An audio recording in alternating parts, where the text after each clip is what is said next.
ಎಲ್ಲರಿಗೂ ನಮಸ್ತೆ. ಕರ್ಕಟಕ ರಾಶಿಯ ವಾರದ ಭವಿಷ್ಯವನ್ನ ಇವತ್ತು ನೋಡೋಣ. ಮೊದಲನೇದಾಗಿ, ನೀವು ಇಷ್ಟು ದಿವಸ ತುಂಬ ಸ್ಟ್ರಗಲ್ಸ್ನ ಪಟ್ಟಿದ್ದೀರಾ. ನಿಮ್ಮ ಕೆಲಸದ ವಿಚಾರ ಆಗಿರ್ಬೋದು, ಅಥವಾ ನಿಮ್ಮ ಮನೆಯಲ್ಲಿ ನಿಮ್ಮ ಒಂದು ಫ್ಯಾಮಿಲಿಯ ವಿಚಾರವಾಗಿ ಆ್ಯಂಡ್ ನಿಮ್ಮ ಹೆಲ್ತಿನ ವಿಚಾರವಾಗಿ ಸಹ ನೀವು ತುಂಬಾ ಸಾಕಷ್ಟು ಅನುಭವಿಸಿದ್ದೀರಾ ಅಂತಲೇ ಹೇಳ್ಬಹುದು.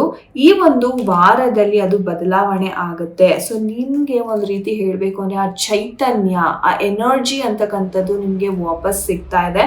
ಆ್ಯಂಡ್ ನಿಮ್ಮ ಒಂದು ಕೆಲಸದ ವಿಚಾರವಾಗಿ ಗೆಲುವಂತಕ್ಕಂಥದ್ದನ್ನ ನೋಡ್ತೀರಾ. ಸೊ ಇಷ್ಟು ದಿವಸ ನಿಮಗೆ ಒಂದು ರೀತಿ ಯಾವುದೋ ಒಂದು ವಿಚಾರದಲ್ಲಿ ತುಂಬ ಎಫರ್ಟ್ ಹಾಕ್ತಾ ಇದ್ರೆ, ಅಥವಾ ಅದು ಜಾಬ್ ಆಗಿರ್ಬೋದು, ಪ್ರೀತಿ ವಿಚಾರ ಆಗಿರ್ಬೋದು, ಅಥವಾ ನಿಮ್ಮ ಬಾಸ್ ಜೊತೆ ತುಂಬಾ ಕಿರಿಕಿರಿ ಆಗಿರ್ತಕ್ಕಂಥ ಸನ್ನಿವೇಶಗಳಿರ್ಬೋದು, ಅದಕ್ಕೆ ಎಲ್ಲದಕ್ಕೂ ನಿಮಗೆ ಒಂದು ರೀತಿ ಹೇಳೋದಾದ್ರೆ ಜಯ ಅಂತಕ್ಕಂಥದ್ದು ಈ ಒಂದು ವಾರದಲ್ಲಿ ಸಿಗ್ತಾ ಇದೆ. ಆ್ಯಂಡ್ ಹೆಲ್ತ್ ವೈಸ್ ಹೇಳೋದಾದ್ರೆ ಇಂಪ್ರೂವ್ಮೆಂಟನ್ನು ತುಂಬ ನೋಡ್ತೀರಾ. ಸೊ ಚಿಂತಿಸುವ ಅಗತ್ಯ ಇಲ್ಲ. ಎಲ್ಲರಿಗೂ ಒಳ್ಳೆಯದಾಗಲಿ. ನಮಸ್ತೆ.